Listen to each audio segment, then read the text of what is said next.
Welcome to the Savvy Dentist Podcast with Dr. Jesse Green, the show where great dentistry meets great business. Listen in each week as we bring you an inspiring person who will share their story, ideas and business techniques to help you create a practice and a life you love. And now introducing your host, Dr. Jesse Green.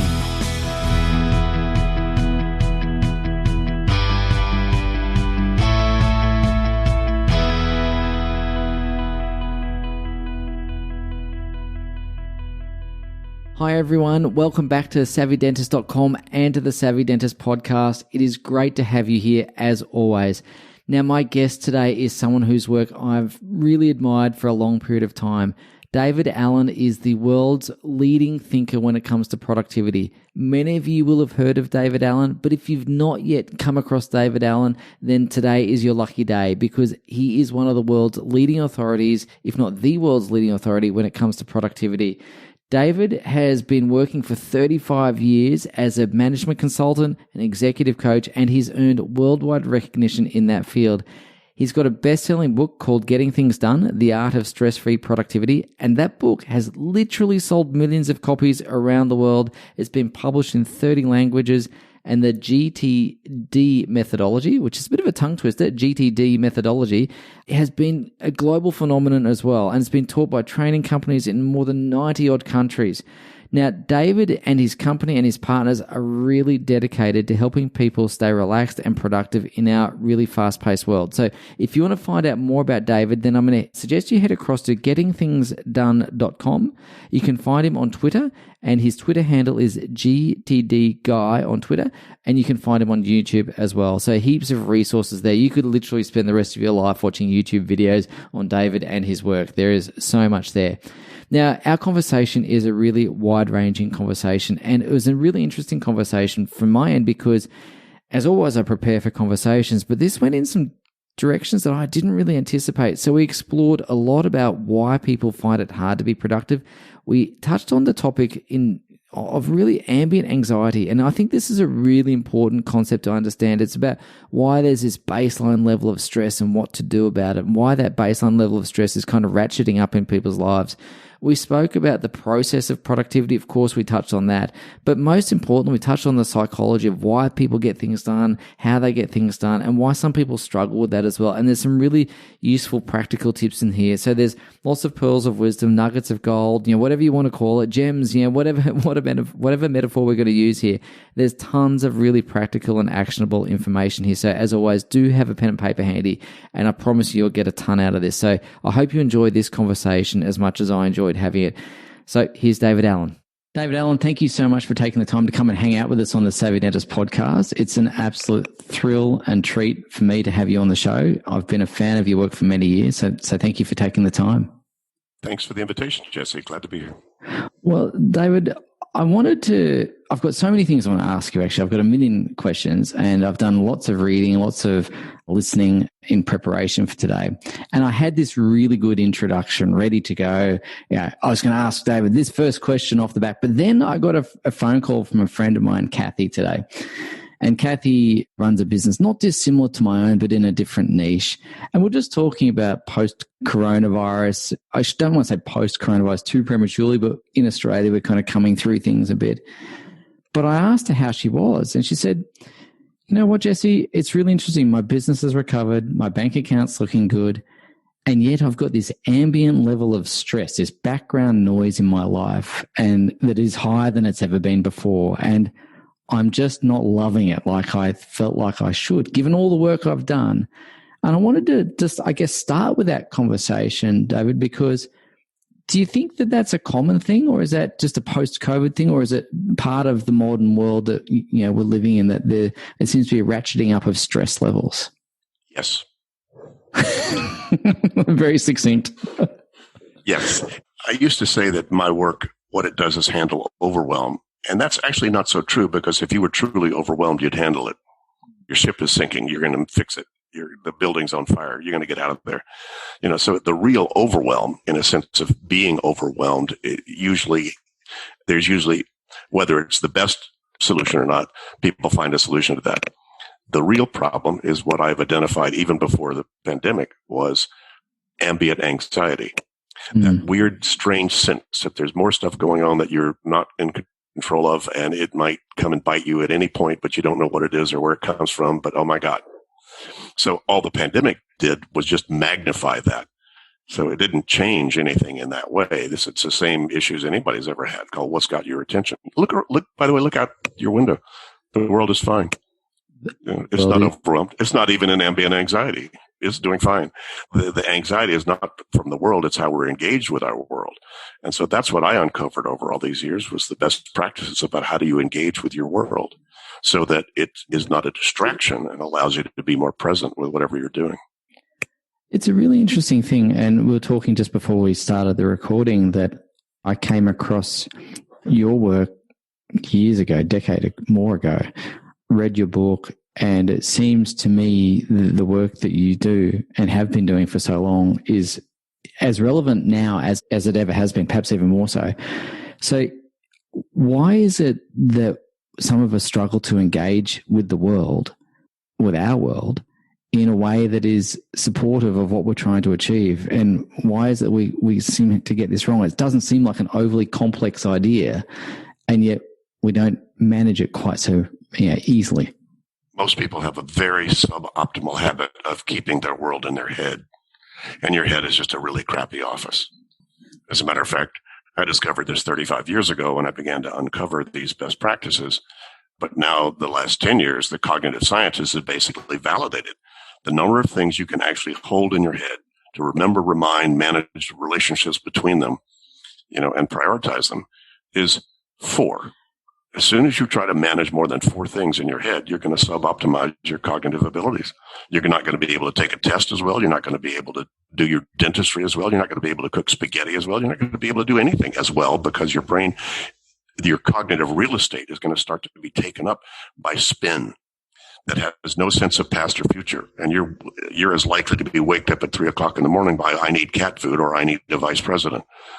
And they'll take up about the same amount of cognitive real estate until you externalize them and then go through a process of capturing those ideas, getting them out of your head, clarifying what you're going to do about them, if anything, and then having some sort of a trusted external system that's reminding you of all of your commitments as both outcome and action, that you then use that system like people use their calendar. If you didn't need an external system, why have a calendar? That's a really good point. What I'm curious to understand with that is you've basically said there's 4 things there, and you said you could be woken up equally by the need to go to the shops and get some cat food or the need to call the vice president. And so it seems to me these 4 things, it doesn't really matter what level of priority or significance or anything. It's just 4 things. It could be cat food, dog food, vice president, take my wife out to dinner sort of thing. And the brain doesn't know which of those 4 things is going to be important and discard the rest. Well, if it's only 4, it will. Yes. You can manage those 4 really well. You give it 5, it's screwed.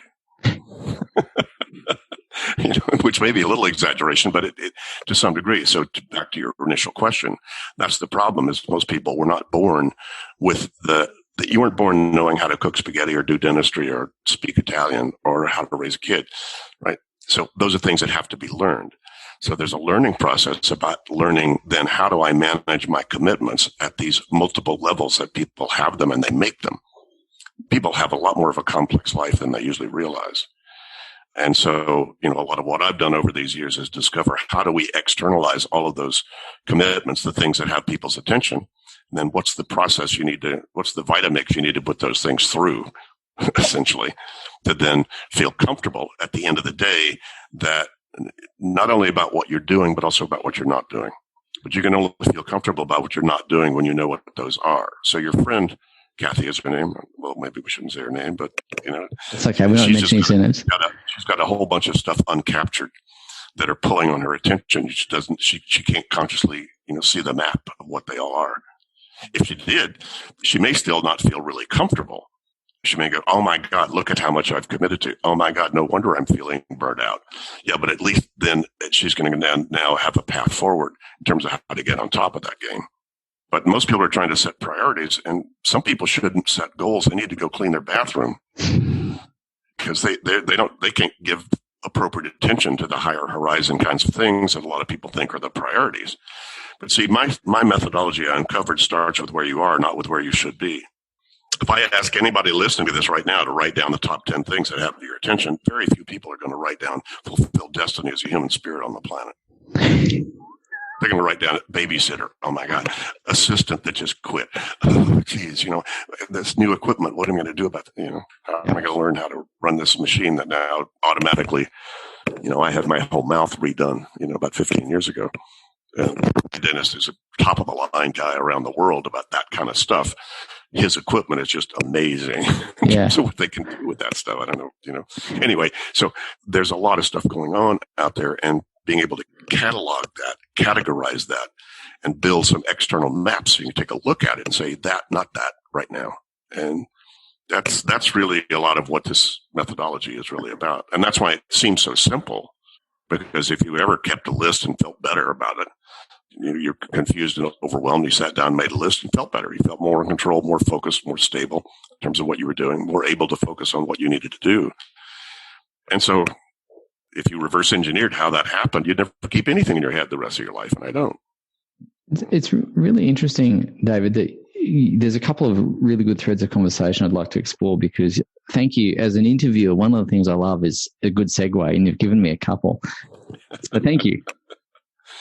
Segue for free. Yeah, I know. Look, this is an interviewer's dream, because I could go down that path or that path or that path. So I'm going to choose a path in a moment, and I'll try and go down multiple paths. But you spoke about sometimes it's about not doing something. And I wanted to explore the importance. Your whole thing is about getting things done. And I guess if I was to frame that, it's about getting the right things done, or the most important things done. So I wanted to ask you about triaging. And when you're evaluating which of the things you're going to give your resource to, whether it's your time, your energy, your money, whatever it happens to be. And I wanted to ask you how you might look at all the things you've captured. I've got all of this stuff. And if we use my poor friend Kathy, who's getting an absolute workout today, if we were to capture all the things that's going on with her, and we look at the available resources, the things that she's got going on are going to exceed her resources. So how do you decide where to best use those resources? Well, do you have a favorite restaurant back when the pandemic stops and you can get to go to it? And You ever walk into a restaurant with a big menu and go, oh my God, I'm walking out. There's too many options. I can't eat all of that. I quit. Yeah. What? Yeah. Yep. No, you can only do one thing at a time. As a matter of fact, guess how many times you triage? How many different things are you doing today, Jesse? Oh, every time you decide to do something, you decided not to do anything else. Mm-hmm. So the glass is half empty or half full. You're either feeling comfortable about your choice or really bad that the choice you made may not be the right choice. Is there a subconscious methodology that's at play, though? Because we're all making choices, and you're right. And I'm curious to understand what's happening internally as we're going through that choosing process. Is it a case of saying, this is what I'm trying to achieve and this is going to help me get there? Or is it, I've got too much that I'm trying to achieve and I could do this, this, and this, and it is that decision fatigue that you've spoken about? And in actual fact, I'm old enough to remember DVD stores, and I remember very vividly, David, going to a DVD store with my then girlfriend at the time. We couldn't decide on anything. We had a massive argument and left without a DVD because no one could decide what to watch. It was ridiculous when I think about it. But I guess, is it simply just a case of too much choice? Is that really what you're saying?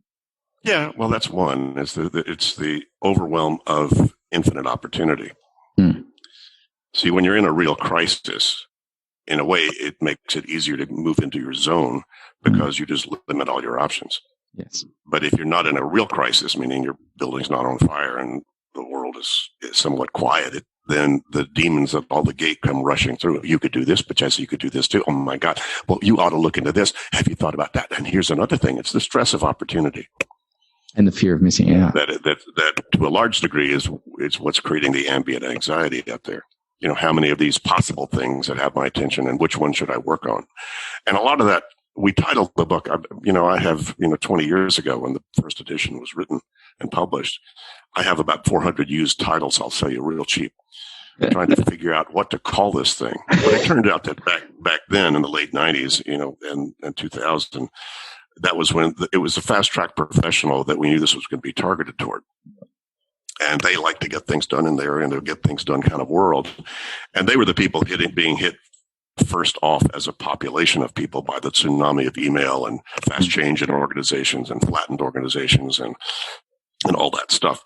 And so that's where the book was really targeted. And so that's why I had suit and tie on the cover and was kind of, a corporate thing. Cause that was I'd spent 25 years for the most part in the corporate world, not necessarily big organizations, those two, but entrepreneurs and private practice people and so forth. But those are the folks who were the most interested in solutions about this because they were feeling the pain and they also had enough money to get coaching and training and be willing to, pay for it, even just buy the book.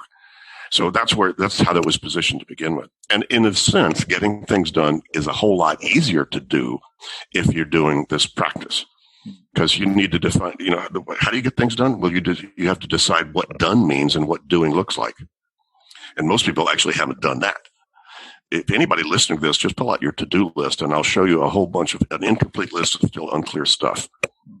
You wrote down mom or bank or vice president or tooth or whatever. And I go, well, what are you going to do about mom? Why you had one? Is this historical data or what? Oh, her birthday's coming. Oh, her birthday's coming. Well, what are you going to do about mom's birthday? I don't know. So they haven't clarified what they're going to do about mom and birthday in terms of you're going to celebrate the thing. Oh, yeah, I want to celebrate her. Great. Now you have an outcome. Now you have a project. Celebrate mom's birthday. What's the next step?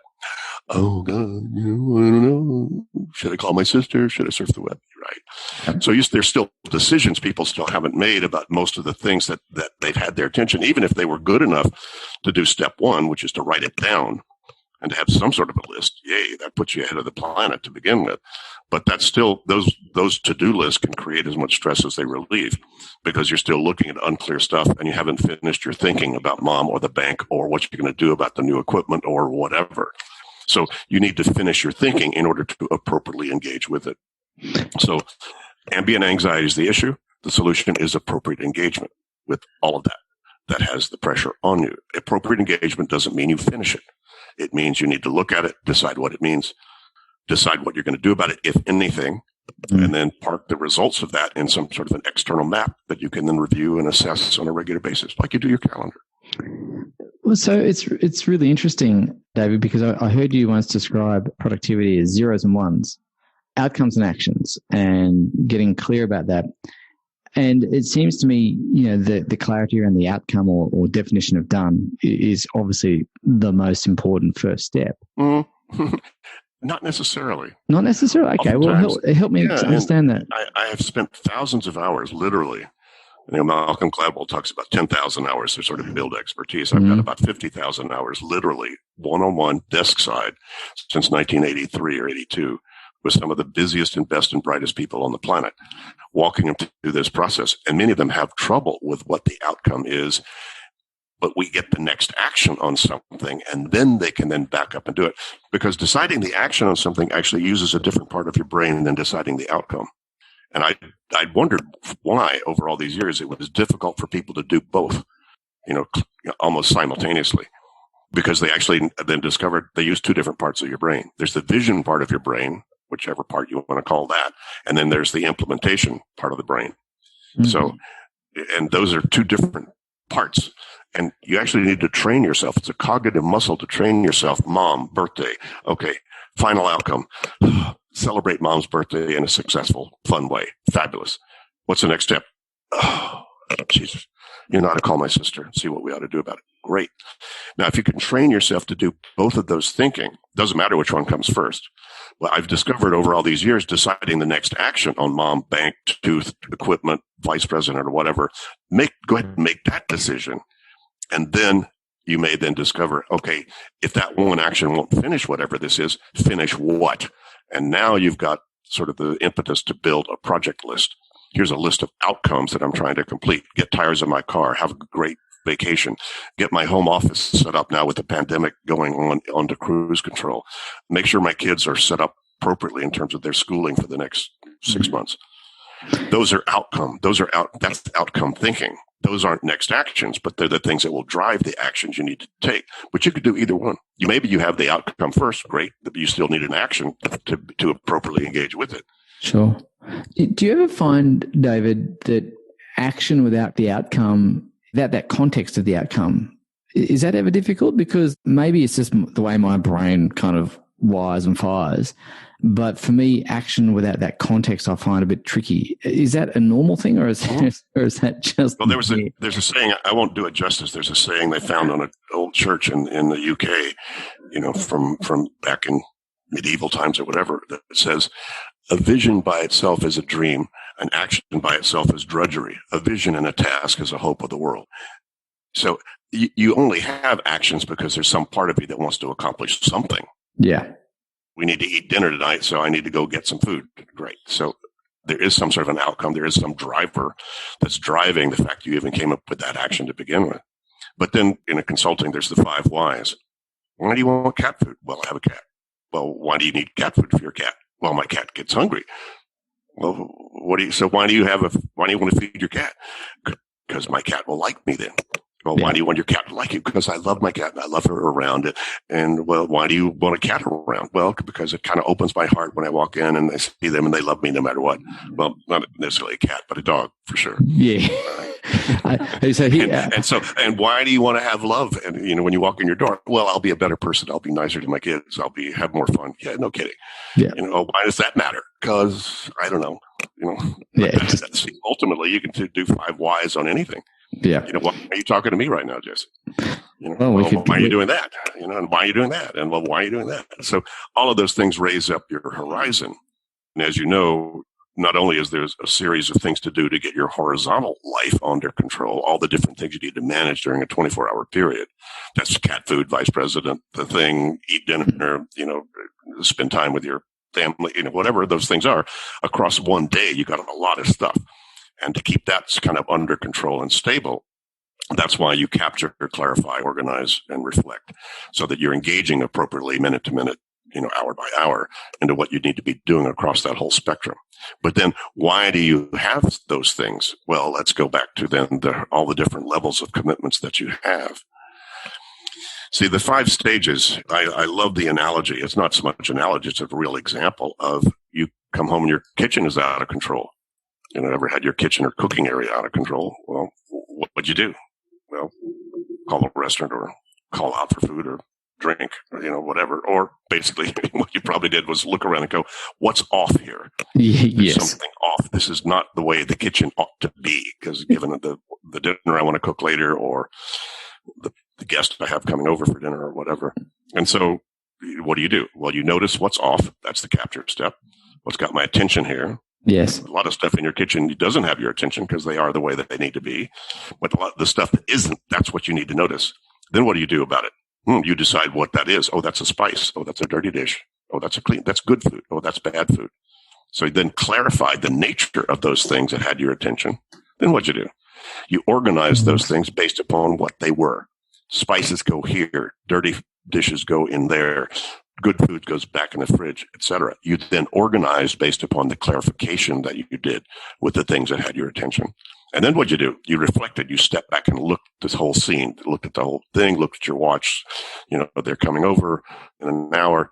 And then what'd you do? Well, I said, okay, you looked at your recipe. You went to the fridge, got out butter and started to melt it so you could have nice appetizers.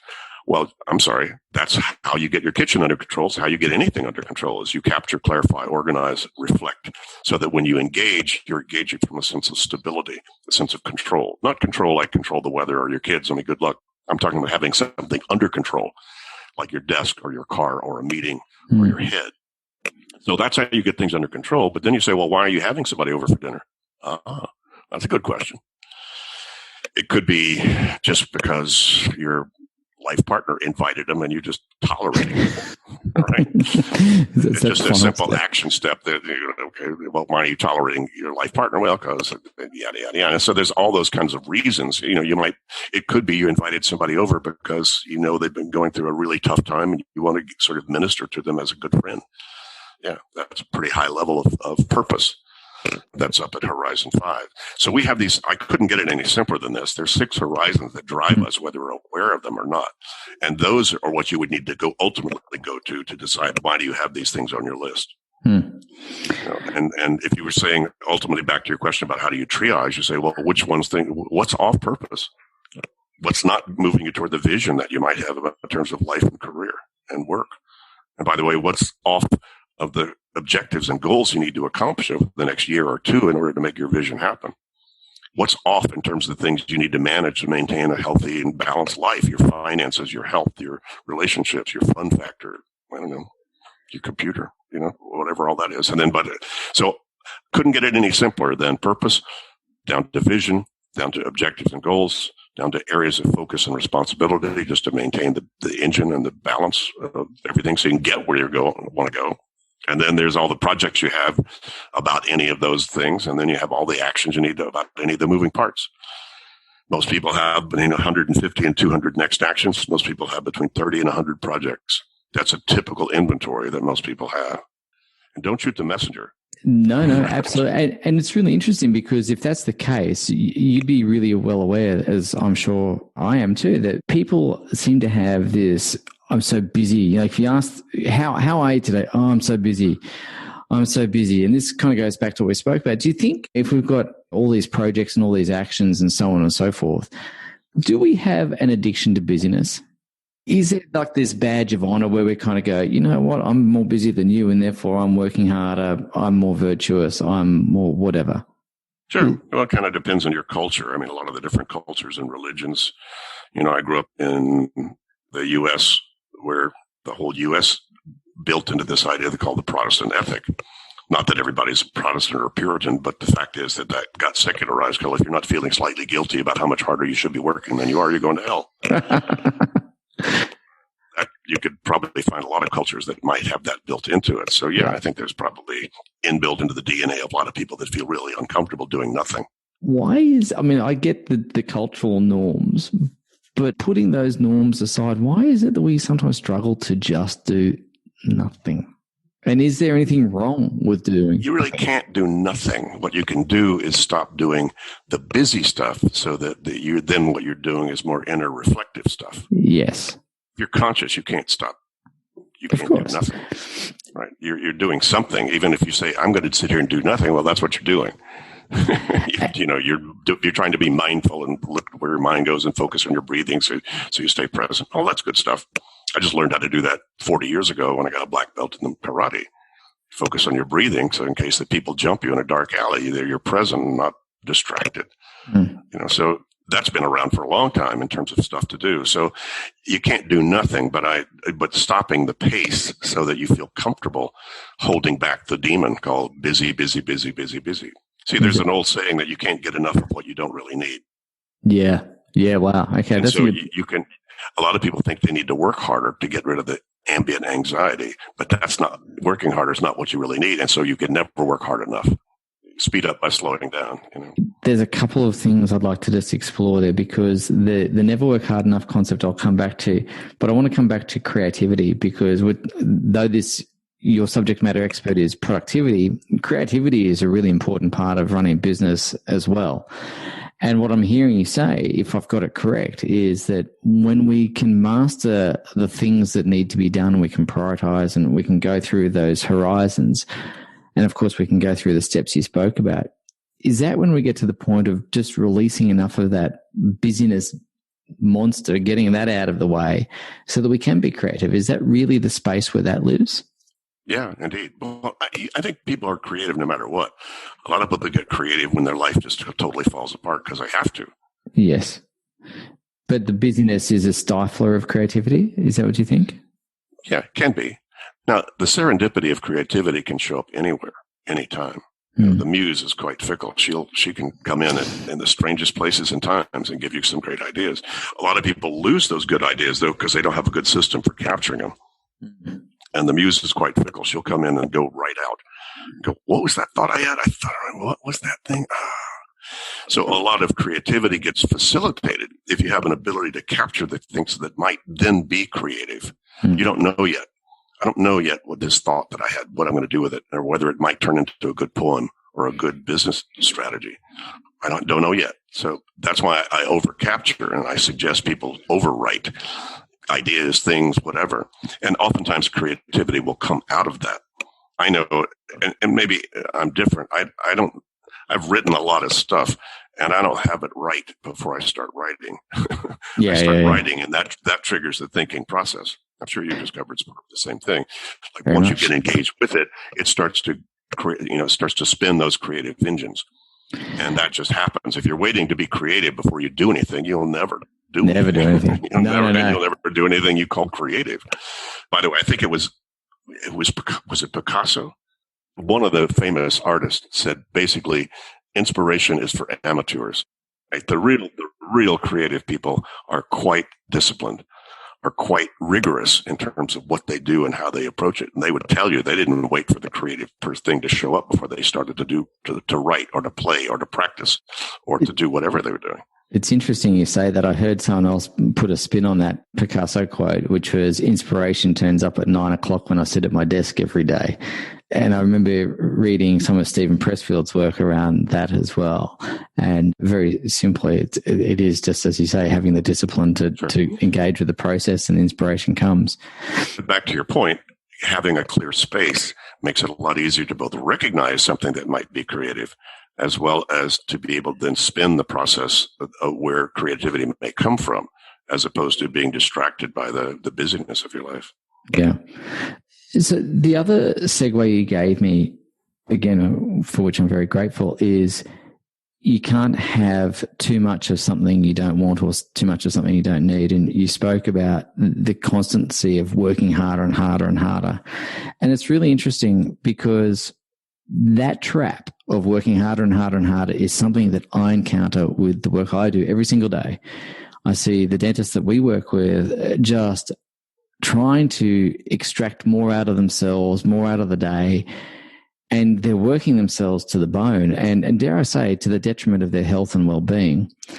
And you mentioned the concept of slowing down in order to go faster later. And I really resonated with that. But I wanted to understand your take on slowing down to go fast, so that someone listening to this can kind of go, okay, I feel like I'm on the treadmill. I feel like the treadmill is never going to slow down. I've somehow got to have a pattern interrupt here to change my outcomes.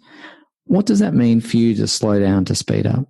Yeah, well, several of them. If you have to take a vacation because you need it, you're probably not going to get what you want out of that vacation. If you want to take a vacation because you want a different perspective, a different spin on your life and see things from a different angle, yeah, that's a good reason to travel. It's a good reason to take a vacation. It's a good reason to go somewhere different, do something different than what you've done before, kind of take you out of the comfort zone. And so I think that's healthy. But, I've just personally experienced what we're talking about here. I found myself during a certain time in my career and my life, I was feeling like I need to go faster and faster. I had so many plates spinning, and I need to go faster and faster. And I said, come on, David, you kind of teach this stuff. Why don't you just truly, when you find yourself feeling like speeding up, slow down and watch what happens. And I've been fascinated to see the magic that happens. How many things get done faster and better when I stop, take a breath, slow down, like knit one per, I don't know what the thing is, like knit one per one. Yeah, whatever it is that a stitch in time saves 9. Yeah. I guess that, in other words, relax about cooking dinner. And then you see, because when you're from a relaxed state, you then tend to see things in a more appropriate perspective. And you tend to lift yourself up out of the spin. It's another version of managing the forest instead of hugging the trees. We all have to hug trees. I mean, we all get down to the day-to-day that you and I are right now, down in an action. And we don't want to be distracted by anything else. We're down in the weeds right now in terms of talking to you and you doing this interview. But at some point, when you stop the interview, and when I stop this interview, we need to back up and go, wait a minute, where the heck am I? Yeah. What's next? And we need to lift up and reorient ourselves about, okay, where do I point myself next? It's just pretty easy and fast for me to reorient myself because nothing in my head. I go, okay, well, now what? And then all the options are pretty evident and out in front of me. about stuff to do. Then I just pay attention to my intuition. But I think intuition, whether you want to call it paying attention to your spirit or your liver or your gut or whatever this still small voice is that knows what to do. Mm.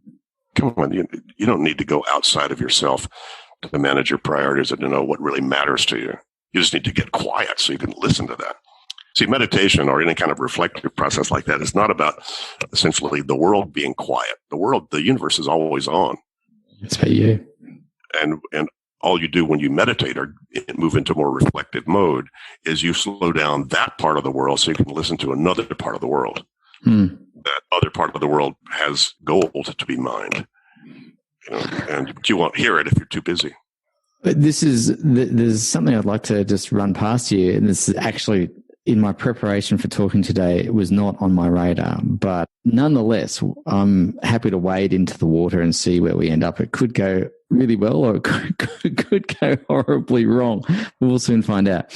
Just on the topic of meditation, you mentioned that you'd been studying karate for many, many years. You're a black belt, you've mastered your breath, and so on and so forth.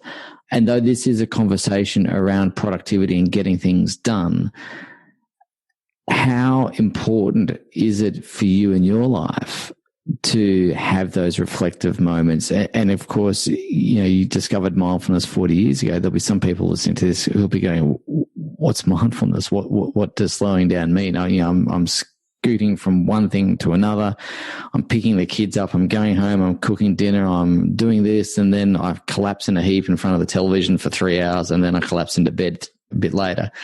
So what I wanted to ask you a little bit about is the practice of that mental slowing down, what that means for you. And again, if you have any thoughts or ideas that someone else might be able to pick up and run with around that might be useful for them. Just turn the TV off for a half hour before you would normally turn it off, and do nothing before you go to bed, and just let your mind go where it goes. It's the easiest, fastest way to get a sense of what this is. Now, some people might think that's the way it works for me. I need alone time to just let my mind wander wherever it wants to go. And invariably within 30 seconds or a minute or two, my mind is now seeing something that I needed to see in a different light, or think about something in a different way. And not necessarily I wouldn't necessarily call it spiritual. If you relate to a spiritual practice at all, it certainly makes it a lot easier to have a clearer head to go through all this process. That's not required, but it is something that makes it a lot easier to pay more attention to some of the quieter messages, or some of the things that you need to be quieter to hear that message and to hear that stuff. That's how it works for me. And yeah, it's critical. Everybody read anything these days. Look, if you're sitting at your computer longer than about 90 minutes, you need to get up and just walk around, at least for 5 minutes. Just go change your context a little bit. So even down at a sort of a micro level like that, very important to shift gears and to stop doing that. I've read some things, and some people who are more expert than me at this say that you can only think hard-nosed thinking for about 4 hours a day, because it is a muscle and it will get tired. And that's where decision fatigue can start to show up if you have to make a lot of decisions. My wife and I just bought an apartment in Amsterdam, and we're totally renovating it. And man, just decision fatigue right there.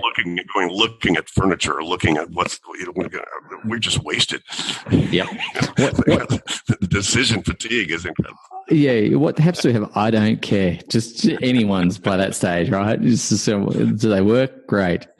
I've been down that path too. Renovating houses is definitely decision fatigue, and I remember that very, very well. David, you've been really generous with your insights and your wisdom and your knowledge. I wanted to ask you, because capturing has been obviously a key theme of what our conversation has been. Get what's out of what's in our head out and onto a page. And you said to me throughout our conversation, on a couple of occasions, I don't hold things in my head. It's a crappy storage system, all those sorts of things. I wanted to just ask, and I know I'm shifting gears and context here in our conversation, but I wanted to ask about the process of recording. Is there an act to it? Is there an art to it? Or is it literally just write it down in any old format? And this is going to lead into the pen and paper. This is an audio podcast. And so, ladies and gents, if you're listening, David is holding up a pen and a pad. So analog. Yeah. You can't beat it. Yeah. No Wi-Fi required. No batteries. No batteries. Love that. It's great. But you can capture anyway. You could record stuff on your iPhone. You could hire 12 people to follow you around and just talk to them and have them feed it back to you at the right times if you have enough money, to do that. So anything that gets it externalized is fine. Actually, the real art is just changing your habit, because your mind will seduce you. When you think of something, it seems so obvious when you're thinking about it, you're sure you'll never forget it. And then 2 minutes later, when you're thinking of the next thing, you're sure you won't forget. You forgot the first thing. Right? So you have to train yourself, because again, that's back to what our original conversation here. That is one of the biggest habits to change. If I said, "Gee, Jesse, I'm going to get back to you about that," it would hurt me if I didn't grab that pen and write it down. Yeah, because that's silly. And for people also listening to this, I hold up this little note taker wallet that I've had for 35 years that has a little pen with it and a little pad, because God knows when lightning's going to strike and something's going to occur to me that I might want to do. The older you get, it's not senility, it is sophistication. That the older you get, the more your good ideas are not going to happen where you're going to implement that idea. You'll be buying bread at the store thinking of something you need to bring up in your staff meeting. You'll be in a staff meeting remembering you need bread. And so, if you're as lazy as I am, I hate having a thought twice. Why have a thought twice unless you just like thinking of it? There's no reason to have a thought twice, as long as you can have the habit of capturing whatever that thought is and parking the results in wherever they need to go. So when you're capturing, is it a case of being prolific? Is it a case of just capturing, even if it's something that you may not come back to, is it a case of, I better capture that just in case? Yes, kind of all the above. So I don't know how they estimated, but somebody's estimated we have about 50,000 thoughts a day. Wow. I haven't been writing any of those down. I only write down things that I might, would, could, should, ought to decide or do something about later on if I can't finish it in the moment I think of it. Got it. And that's actually not that much. If you actually people say, well, David, what if I have thoughts in the shower or thoughts while I'm jogging? Yeah, right. Well, if you actually captured all the thoughts that you had the first time you had them, you'd be surprised how few you have. I don't know if that's something really good or if I should be a little bit afraid of that. So this could be a double-edged sword there, David. And it could be either one.